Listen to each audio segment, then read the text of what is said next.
Bienvenue chez vous à Iffindic. Iffindic, commune d'Ille-et-Vilaine, à l'orée de la forêt de Brocéliande. En 1975, il y avait 2500 habitants ici. Ils sont 2 fois plus nombreux aujourd'hui et parmi eux, 600 jeunes scolarisés. Il y a bien un endroit sur la commune où vous êtes quasiment sûr de les croiser, c'est au skatepark.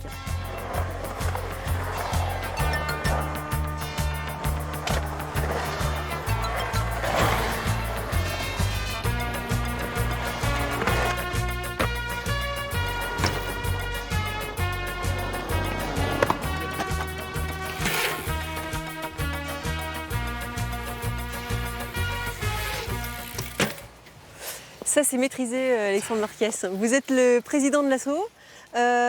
Dites-moi, vous êtes tombé dans le vélo puis le BMX d'une drôle de façon, en fait. Vous étiez à l'origine au conseil municipal d'Iffindic. Racontez-moi.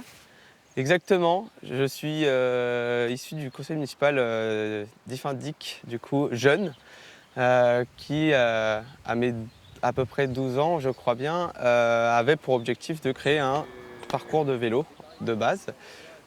C'était une idée que j'avais soumise à d'autres enfants du conseil, qui a vite été adoptée parce que je n'étais pas du tout le seul à faire du vélo. Du coup, ça a commencé de là. Il y avait 4 bosses à tout casser, mais voilà, ça a débuté par ça. Qu'est-ce qu'elle a de particulier, cette piste ? Cette piste-là, elle est unique en Bretagne de par la partie terre que nous avons, que nous appelons la partie trail du coup, et la partie bol, skatepark, que nous retrouvons ici au même endroit en fait. On reste quand même la commune, on va dire, de Bretagne avec l'un des plus grosses infrastructures sportives dans ce monde-là. Le mercredi, le soir, le week-end évidemment, tous les enfants viennent ici s'entraîner. On les a rencontrés. On se retrouve juste après, Alexandre.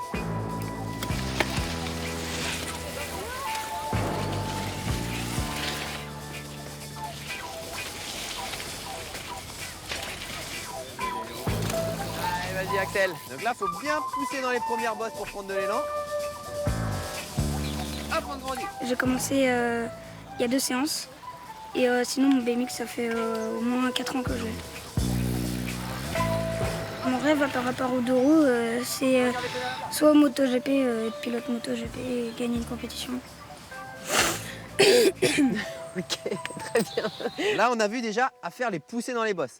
Maintenant, on va essayer de mettre ça en application. Ils ont commencé le vélo, ont pris quelques bosses et ont attrapé le virus du BMX. De la vitesse, des sauts pour apprendre, avant des figures plus spectaculaires. J'aime bien sauter sur les bosses et j'aime bien aller dans le bol et dans le skatepark. Quand on saute, ça fait un petit peu, on a l'impression un petit peu de voler, oui. Interdiction de poser le pied par terre, interdiction d'aller dans le beige. J'ai mes demi-frères, ils en font et mon frère aussi. Du coup, j'en avais un peu marre de les voir faire tout seuls du BMX et je me suis dit que j'allais en faire aussi. Comme ça, je pourrais en faire avec eux. Voilà, tranquillement. Ces enfants font de la route pour venir au cours à Iffindic. Franck Villebout habite à 20 km. Il conduit son fils tous les mercredis. C'est le seul club de BMX dans le coin en fait. Donc c'est pour ça que en fait, ils ont créé un terrain de BMX en fait sur Plumnac, mais il n'y a pas de cours. Donc en fait on vient jusqu'ici pour qu'ils soient un peu plus à l'aise.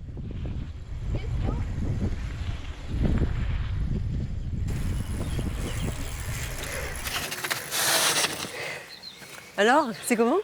C'était super. Ça donne chaud, non ? Oui. Qu'est-ce que tu aimes bien là-dedans ?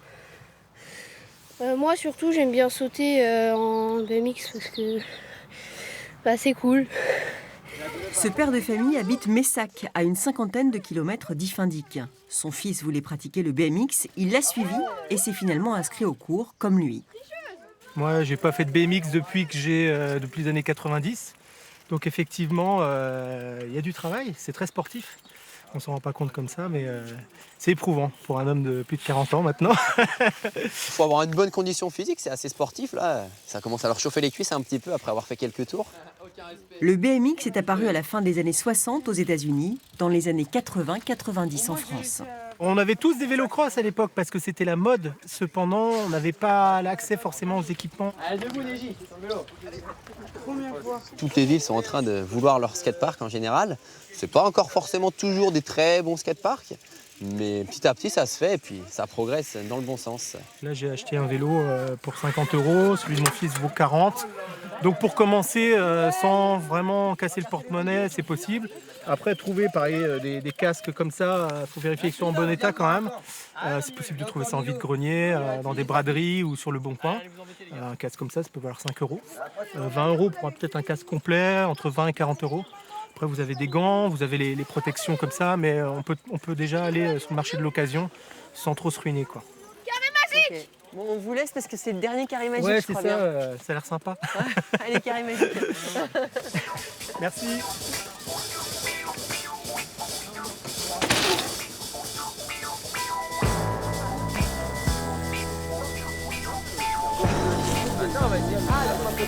Arrêtez votre pédalage un petit peu avant la bosse.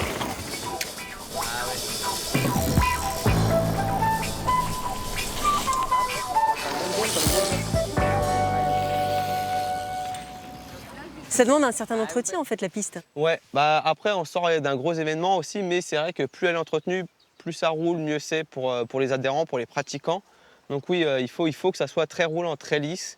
Donc c'est vraiment du temps passé, mais au final on aime ça parce que derrière on sait ce travail vaut un terrain pépite. Tout le monde peut venir ici. Tout le monde peut venir, c'est ouvert à tout le monde, 24 heures sur 24. Bon, il n'y a pas d'éclairage, mais voilà, tout le monde peut venir, il n'y a pas d'âge. Il faut juste, pour les mineurs, être accompagné de parents, tout simplement. Il y a aussi des questions de sécurité. Être équipé d'un casque, c'est obligatoire. Ça paraît logique, mais certains l'oublient. Sinon, pour le vélo, c'est pas forcément un BMX qu'il faut avoir, un VTT, ça fait amplement l'affaire. Pour l'aire de pratique skatepark, des rollers, un skate, des trottinettes, c'est fait pour tout le monde, tout simplement. Et ce n'est probablement pas un hasard si Ifindic a un si bel équipement pour le BMX. À quelques kilomètres, la ville offre un des plus beaux circuits de motocross de la région. Le BMX, c'est finalement du motocross sans moteur.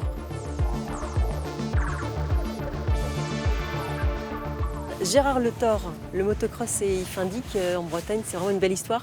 Oui, ça fait 50 ans que maintenant, il y a eu le premier motocross à Ifindic et depuis 50 ans, tous les ans, il y a un motocross. Il y a un motocross à Ifindic. Vous vous souvenez, vous, des premières compétitions? Je n'étais pas encore adhérent à l'association, mais en 72, je suis venu en spectateur, parce que mon père était commissaire de piste. Donc j'ai assisté au premier motocross le 23 juillet 1972, tout à fait. Ouais. Donc ici, au début, on est sur un champ, une friche. C'était un champ, c'était ce qu'on appelle de la lande. C'était même pas un champ, parce qu'il y avait des arbustes, c'était là un peu, on peut dire un peu la forêt vierge. Donc ça a été défriché pour faire une piste de terrain de motocross. À la surprise générale, le 4, Luquin, prend le meilleur départ, se payant même le luxe de dispenser Blimont, victime d'une chute sans gravité, et contraint de faire le forcing pour revenir à la hauteur des hommes de tête. Devant, le breton Kervella, très à l'aise sur ce circuit d'Ifindic qu'il connaît bien, exploite ce faux pas du champion du monde en prenant le commandement au guidon de sa Honda 205.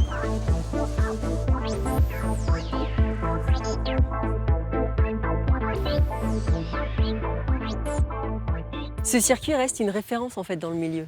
Référence au niveau français. C'est dans les circuits, récemment, il y a eu un article sur Moto Verte, qui est la référence de la presse moto tout-terrain, et il citait dans les 10 circuits de référence en France, il y avait Ifindic, effectivement. De par son histoire, les épreuves qu'il y a eu, et puis l'évolution aussi de la piste, parce que ça a évolué, c'est évident. Alors, ça a évolué. Comment il a évolué ce site? Alors d'abord, il est beaucoup moins long. Les obstacles aussi ont considérablement évolué. Les sauts ne sont pas du tout les mêmes qu'il y a 50 ans. C'est beaucoup plus spectaculaire. Les motos vont plus vite, vont plus haut, vont plus loin. Voilà. Bon, aujourd'hui, il n'y a personne à l'intérieur de la piste, donc on va pouvoir entrer dessus, c'est ça? Ouais, ça marche, allons-y.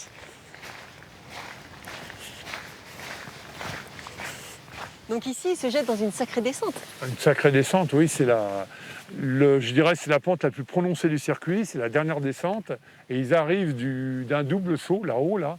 Donc ce double saut qui est passé par les pilotes du chemin de France, moins par des pilotes, disons, qui roulent au niveau chemin de Bretagne, et donc ils vont carrément dans le bas de la pente sans hésiter. Les machines sont aussi très performantes, et les pilotes aussi sont bien entraînés.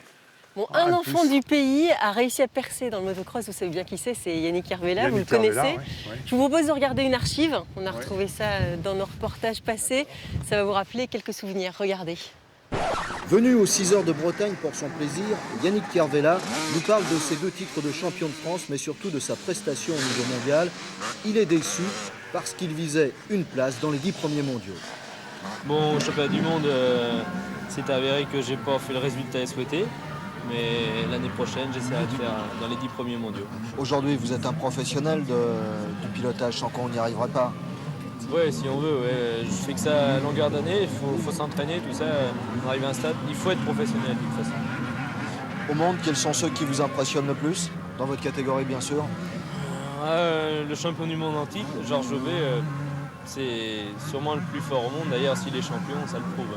Alors avec votre Yamaha l'année prochaine, dans les 10 premiers mondiaux? Pourquoi pas?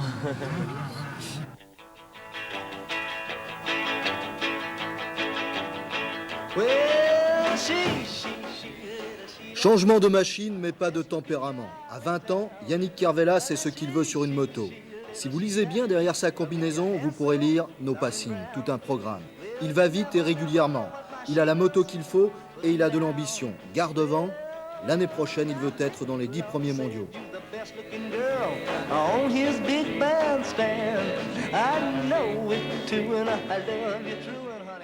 Yannick Hervella, il est aux États-Unis maintenant, il est entraîneur. C'est l'un des seuls à avoir percé vraiment en Bretagne. En Bretagne, oui, avec Yann Guédard et puis Mathis Boiramé, qui est beaucoup plus jeune, puisqu'il a été champion de France il y a 4 ans. Mathis Boiramé, il a 23 ans. Yannick, maintenant, Yannick, il a 55, je crois, 55 ans. Ouais. C'est le seul pilote qui a eu des résultats avec Yann Guédard. En motocross, je précise en motocross. C'est quoi vos prochaines dates ici? Prochaine date, alors on espère fin juin, le dernier week-end de juin. On attend confirmation parce qu'on dépend du calendrier international et ça sera la finale du championnat de France élite de motocross avec ces 4 catégories. Et puis on verra si on peut ajouter, comme on l'avait fait il y a 4 ans, les filles du motocross français, puisque la France est un des seuls pays à avoir une catégorie de motocross et d'organiser un championnat réservé aux féminines.